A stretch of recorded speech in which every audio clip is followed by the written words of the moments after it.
I confronted my husband with the evidence from the detective agency. He admitted, "Right, we're having an affair. And I'm crazy about her. I'm going to be with her. And you're going to leave." "Are you sure about that?" "I don't care what will happen." "My name is Amy. I'm a 37-year-old office worker.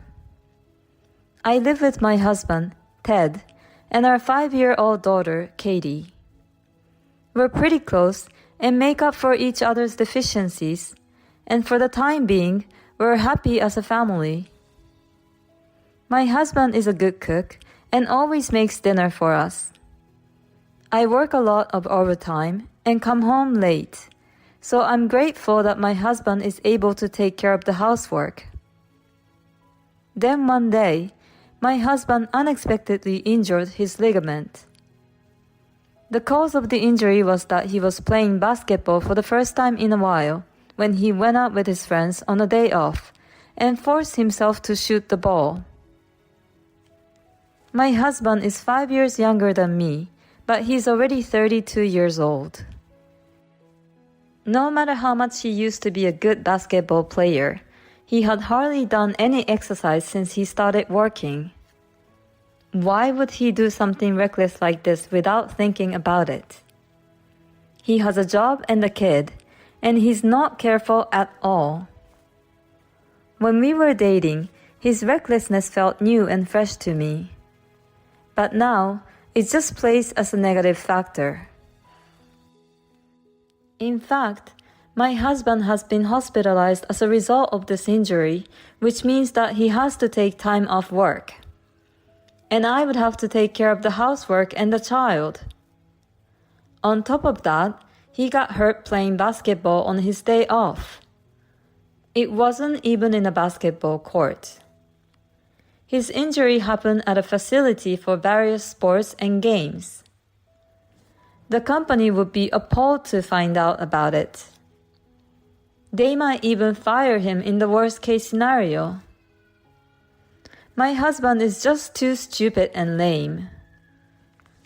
This time, I was really angry with him.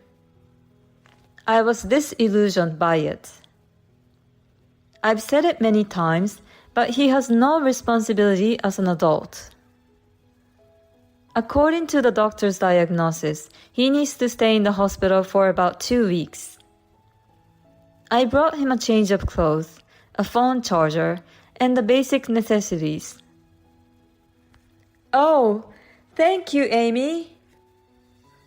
I was disgusted by my husband's reaction alone. "Why are you so cheerful? Normally you would be more depressed." "Well, what can I do? I didn't mean to get hurt. Besides, I'll use my paid vacation days, so it'll be okay." "What do you mean it'll be okay?"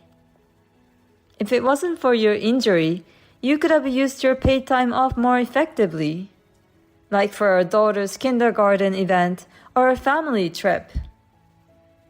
That's what the paid vacation days are for. Besides, since you can't come to work, your co-workers and bosses are going to have to take on more work. As for our daughter, I'm glad my mom agreed to come home and take care of her this time. But if it wasn't for her, I wouldn't have been able to work overtime at all, and I would have troubled people at my work. You should be aware of the problems you're causing to everyone." I guess I was really angry after all. These complaints came out so easily from my mouth. My husband seemed to feel bad about it and said, "I'm sorry." Well, maybe I went a little overboard myself. At any rate, get better as soon as you can. I said that and I left the hospital room. With or without my husband, my work is very busy. So I was going to ask my mother to take care of my daughter a little longer, but when my boss and co-workers found out my husband was in the hospital, they told me I didn't have to work overtime. Thanks to them, I was able to leave work on time. I could come home early, cook dinner, and have time to eat dinner with my daughter. I didn't have to rely on my mother too much either, so I really appreciate the kindness of the people at work. About a week after my husband was hospitalized, I met up with my mother and daughter after work and went to visit my husband. When we arrived at his hospital room, I heard him laughing happily and the woman's voice. "Oh my God, Ted!" Who could it be? I wonder if she was my husband's colleague or junior colleague at work. When we entered the hospital room, there was a nurse there. She looked young, maybe in her early 20s, slim and quite beautiful. "Oh, there's your wife and your lovely daughter. Well, I'll leave you all." The nurse said hello, gave us a quick bow, and left the room. While I'm busy with everything, you're chatting with a beautiful nurse so carelessly? My husband must have noticed my cold stare, because he clearly seemed nervous. "Hey, thank you all for coming." But thanks to my daughter, my husband didn't have to be scolded by me. "Hey, Dad!"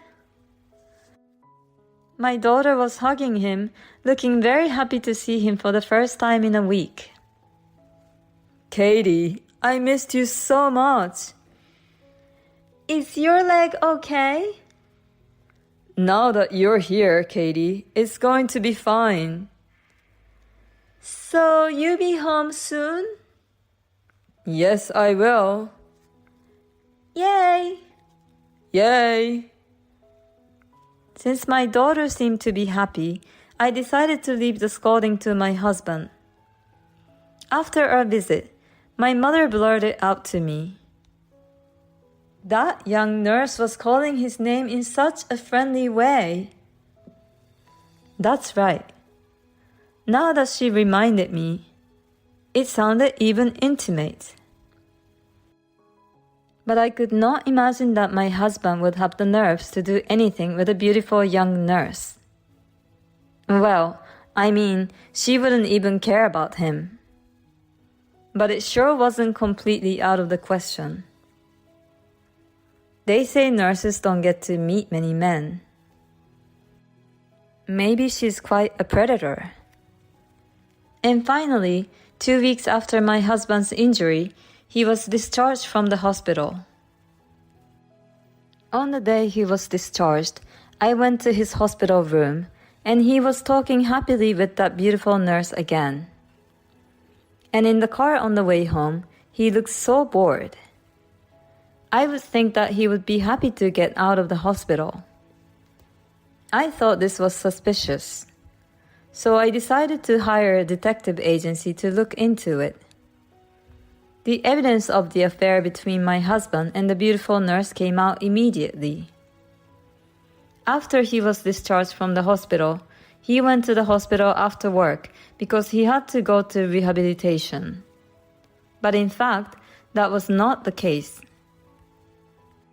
His leg was already healed, so he lied about the rehabilitation and went to the nurse's house. I couldn't believe it. How on the earth would my husband have an affair with that beautiful nurse?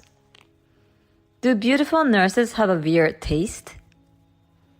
I confronted my husband with the evidence from the detective agency.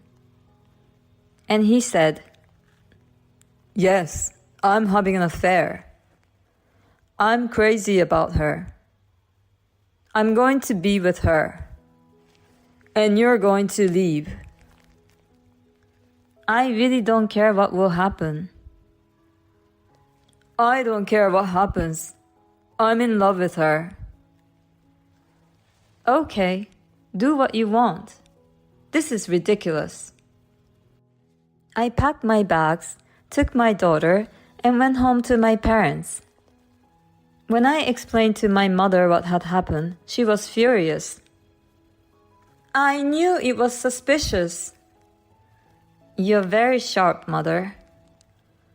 After that, I divorced my husband through a lawyer. I demanded alimony and my share of the property. We had a bit of dispute over the property division, but I managed to get what I wanted and received the money I deserved.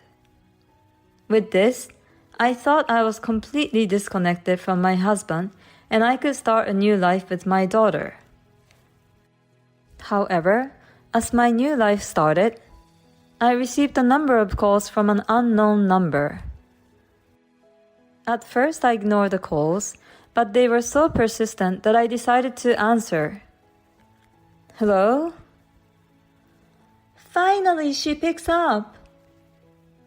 Hey you, what's going on? Well, who is this? I'm Anna, Ted's new wife. Oh, the adulterous partner. Well, so I'm the wife. What the hell do you want? You demanded an unbelievable amount of alimony and property division from my husband. No, I had a lawyer come up with a fair amount. Then why does he have to sell the house to pay for it? That's because his salary is low. Huh? How can it be low if he works for a foreign invested company? Huh? What are you talking about? I'm the one working for a foreign invested company, not him. What do you mean? I'm sure my husband lied to you to look good. Because I complain to him sometimes about the nature of my job and the problems I've been having. So I'm sure he was able to incorporate this into his conversations with you. My husband is a regular employee of a small company. His salary is quite low, about half of what I make. Oh no, that's a scam. I approached him because he said he worked for a foreign invested company and owned the house in his name. The house is in our joint name, and by the way, I made a down payment. So if my husband continues to live in that house after the divorce, he'll have to pay me half of the house's appraised value. Oh no! He's not handsome and doesn't even have the money. There's nothing attractive about him. Well, I guess not attractive enough to have an affair with. He was a good dad, though. I don't care if he's good with kids. I got cheated on. I'm sorry to hear that, but you better pay your alimony too. Otherwise, I'll go right out. After that, I got a call from my ex-husband protesting. Apparently, he was dumped by his adulterous partner. Just before they were about to get married, she ran away. But he was the one who tried to seduce a beautiful nurse by lying to her and trying to look good to begin with, so it's his fault. I told him that if he has a problem, try to earn as much as I do first.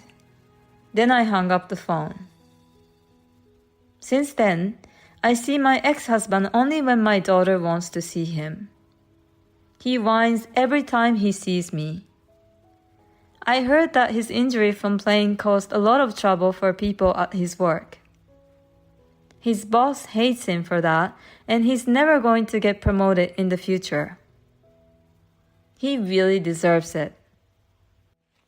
I, on the other hand, am back at home and working hard, while my parents support me in raising my child. This allows me to have money from my daughter's education, and I'm able to take weekend trips with my family. I was worried that the divorce might have a negative impact on my daughter, but she still smiles sweetly as ever. I will continue to work hard to keep her smile. Thank you for watching. Please subscribe to the channel if you like. See you in the next